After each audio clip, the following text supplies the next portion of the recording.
Welcome to my channel. I am going to show you how to use to WhatsApp in your mobile app in your mobile.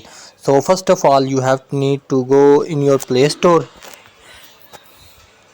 Here you have need to search for dual space. So here you can see at the third or fourth position.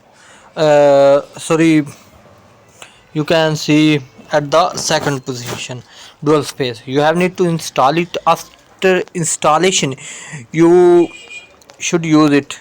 So for that I have already, so I am going to on it, and here after installation I am going to use it.